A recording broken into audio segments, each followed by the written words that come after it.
Olá, cabeçudinhos! Este é o Paleonerd e essas são as 5 inovações tecnológicas que revolucionaram a vida na Idade Média. Bom, pessoal, a primeira coisa que a gente precisa fazer é periodizar. E a periodização que eu sigo é a perspectiva desenvolvida pelo Jacques Le Goff, que foi um historiador muito importante francês e morreu o ano passado, inclusive, tá legal? O período ao qual a gente está se referindo é parte da história do feudalismo na Europa. E o feudalismo ele vai entre os séculos 5 e 15 na Europa, tá legal? E basicamente a gente divide entre a alta Idade Média e a baixa Idade Média. E justamente o período que eu quero falar hoje sobre é o meio desses dois momentos. Então, a alta Idade Média a gente tem a formação das estruturas feudais, a baixa Idade Média a gente tem a desestruturação do feudalismo, e a Idade Média Central é um momento de grande mudança, e ele ocupa entre os séculos 10 e 12, tá legal? Bom, pessoal, o período entre o século 10 e 12 ele é caracterizado pelo esgotamento das terras, ou seja, a produção estava começando a não atender às necessidades da população e, por sua vez, isso vai gerar uma nova necessidade. Qual? Desenvolvimento tecnológico.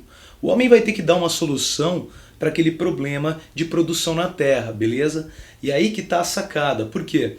Porque isso vai favorecer a ampliação de áreas cultivadas, isso também vai ampliar, é claro, a produção, e uma vez que a produção aumenta, o ser humano ele se alimenta melhor, a gente tem um aumento populacional. Sim, a demografia ela é atingida diretamente pelo aumento da produção.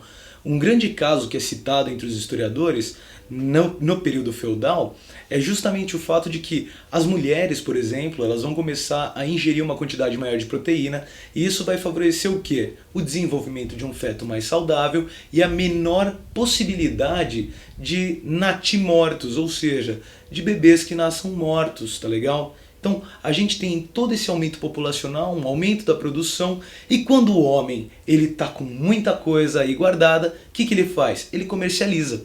Então percebam que a partir desse momento, ele é chamado de um momento fulcral, olha que palavra bonitinha, não é inexistente. Fulcral quer dizer o quê? Quer dizer que é um momento importante, que determina uma divisão importante para a ocorrência de divisões, ou melhor, de transformações sociais na sociedade feudal. Agora vamos falar sobre esses 5 aspectos então.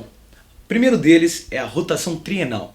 A rotação trienal ela compreende a divisão do território cultivado em 3 partes. E o que acontece? Na primeira parte vamos sugerir, você planta trigo, na segunda cevada e a terceira fica em repouso por 1 ano. Por quê? O objetivo é permitir que o solo, por esse período, ele restaure os minerais que são necessários para o desenvolvimento da planta. Isso daí, não vou falar que é 100% eficiente, que é o woohoo, motherfucker ultra power, não. Mas já era uma diferença. Isso vai sim afetar a produtividade do homem nesse período. Agora a gente vai falar sobre os arreios. Pessoal, os arreios, eles são uma estrutura. É uma estrutura que é colocada no cavalo e ela tem uma grande novidade, porque ela fica toda apoiada no dorso do animal. E isso daí impedia um problema que era comum acontecer no período feudal, que era quebrar o pescoço do cavalo quando a estrutura era colocada e ele começava a fazer a tração para puxar, por exemplo, um arado. Então, isso daí era um sério problema. E o que acontece é que o arreio ele vai permitir que o homem medieval ele tenha um só animal e não vários animais, alguns destinados só para o cultivo, outros só para o transporte. Não, ele pode ter um par de cavalos e esse par de cavalos vão ajudar no cultivo e vão ajudar também no transporte. Olha só, isso daí foi uma tremenda inovação, porque, além de tudo, representa uma diminuição grande de gastos para manter esses animais. Bem, pessoal, a gente tem também que citar os estribos. Sim, o estribo é um negocinho de ferro que fica embaixo ali, onde o cavaleiro ele apoia o pé na hora de subir no animal e para se manter equilibrado enquanto ele está cavalgando. Você já pensou O como que não deve ser difícil pro cara se manter equilibrado no animal, correndo ou andando, sem ter aonde apoiar o pé?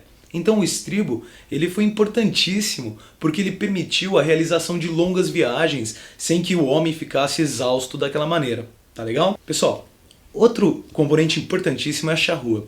Mas primeiro a gente tem que entender o que é isso. A charrua ela é uma evolução do arado. O arado ele é fundamental para o primeiro passo no cultivo na terra. Porque você precisa preparar a terra para poder semear ela, fechar ela e então deixar que as sementes germinem lá dentro.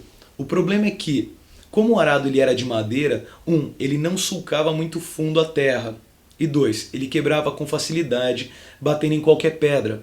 Então, isso gerava dois problemas.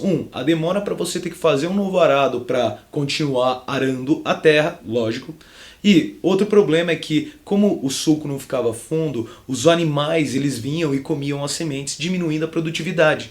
Então, quando chega a charrua, que é uma evolução, ela é uma versão do arado, mas com uma lâmina de metal, né, de ferro fundido ali, batido também no fundo, esse ferro ele vai sulcar a terra com muito mais força e vai deixar o solo preparado até por mais tempo. Então, no ano seguinte, você às vezes não precisava nem arar a terra. Você já podia chegar e semear aquele lugar e começar uma nova plantação. Tudo isso vai favorecer um enorme desenvolvimento. Tanto que o próprio Legoff, aquele cara que eu falei para vocês agora, ele fala que esse é um objeto revolucionário na vida do homem medieval. E a importância dele é tão reconhecida, não só pelos historiadores, que ela apareceu agora na série dos Vikings. Pois é, a terceira temporada da série Vikings, ela se passa justamente nesse período que eu estou falando. E o interessante é que o terceiro episódio mostra o momento em que a Earl Lagertha, ela ganha do Eckbart uma charrua de ferro. E ele fala para ela como aquilo representava um desenvolvimento tecnológico. É claro que não foi daquele jeito, mas isso serve para trazer uma imagem, para que a gente formule uma ideia sobre a importância da charrua na vida do homem medieval. O último aspecto que a gente tem que citar são os moinhos. Os moinhos, eles são muito presentes no imaginário, nas histórias de cavalaria. Com certeza, quando eu falo moinho, você imagina, seja ele de vento, girando, seja ele com a força da água funcionando, ou mesmo com a força do animal, né? O moinho ele é fundamental para o processo de beneficiamento dos grãos e de outros produtos. Então, o que acontece é que ele facilita o trabalho, ele torna mecânico. A função do moinho é justamente essa. Ele é uma estrutura que ele vai pegar uma forma de energia, seja eólica, seja hídrica, e ele vai transformar essa energia em um movimento. Seja o movimento da pedra que macera os grãos para fazer uma farinha, ou então ele era até utilizado, vejam só, por ferreiros. Os ferreiros eles encaixavam no moinho um sistema que ficava funcionando como um martelo. E assim ele não precisava ficar batendo na chapa de metal para fazer uma espada, ou que era mais comum, uma ferramenta, como uma foice. Ele simplesmente passava o ferro ali. Então o moinho ele é realmente importantíssimo. Tão importante que alguns historiadores de lá da Inglaterra eles fizeram um estudo e eles chegaram à conclusão de que na virada do século X para o XI, o número de moinhos existentes ali naquela região da Inglaterra aumenta em 3 vezes. Isso daí é uma coisa impressionante. O que mostrou que o homem medieval, ele reconheceu realmente a importância e ele aderiu a essa forma de tecnologia, tá legal?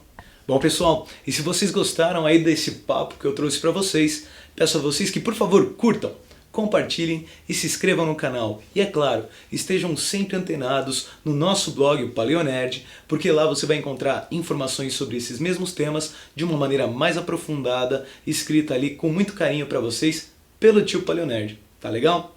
Um grande abraço a todos, até mais.